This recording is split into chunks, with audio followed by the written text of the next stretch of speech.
Alhamdulillah. Alors, qui n'aimerait pas être riche et qui aimerait être pauvre? Personne. Alors, personne n'aimerait être pauvre, mais tout le monde aimerait être riche. Alors, peut-on être heureux tout en étant riche? Oui. Et peut-on être heureux tout en étant pauvre? Non. Alors, de quelle richesse je parle? Je parle de la richesse du cœur. Parce que nous voyons, eh bien, ici, des personnes riches, hein, matériellement, financièrement, et avec cela, ils ne sont pas heureux. Tout simplement parce qu'il n'y a pas cette richesse intérieure. Et quand on n'a pas cette richesse intérieure, on ne peut pas goûter au bonheur. Car le bonheur, parmi les définitions que nous avons du bonheur, c'est un sentiment intérieur qui se manifeste par le calme de l'esprit, la réjouissance du cœur, la sérénité de l'esprit, suite à la droiture du comportement propulsé par la puissance de la foi, al-Iman. Donc on comprend que la droiture du comportement, c'est une des causes principales du bonheur. Et qu'il n'y a pas de richesse possible tant qu'il n'y a pas la droiture du comportement aussi. Et c'est un des fruits même, on peut dire même plutôt, c'est un des fruits de la richesse du cœur, c'est la droiture du comportement. Donc la richesse du cœur apporte la droiture du comportement, et la droiture du comportement, eh bien, permet à la personne d'être heureuse. Donc voilà comment on peut être heureux et riche à la fois. Et le prophète alayhi salatu wassalam, dans le hadith rapporté par An-Nasa'i, a rapporté à Abu Dhar radiyallahu anhu que la vraie richesse, innamal ghina ghina al-qalb wal faqru faqru al-qalb. Il dit la réelle richesse, c'est la richesse intérieure du cœur. Et il dit la pauvreté, c'est la pauvreté du cœur.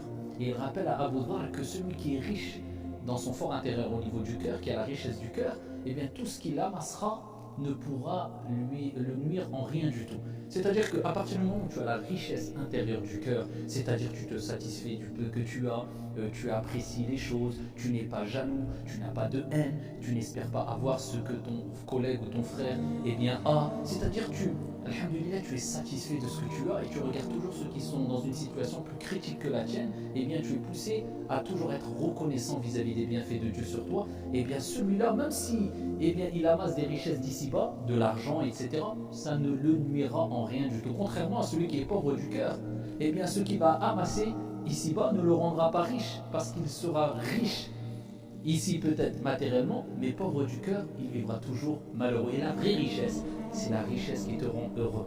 Et y a-t-il une richesse qui peut rendre l'être humain plus heureux que la richesse qui va provoquer le bonheur?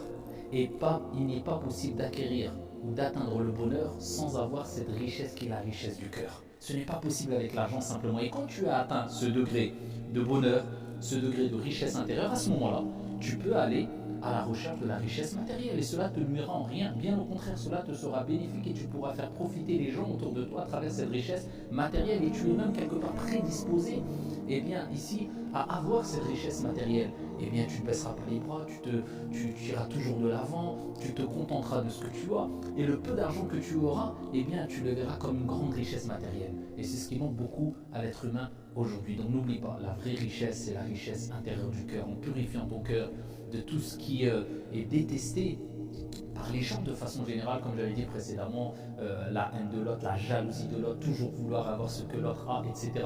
Ne pas se contenter de ce qu'on a. Et cela va te pousser à avoir la droiture du comportement ou atteindre la droiture du comportement.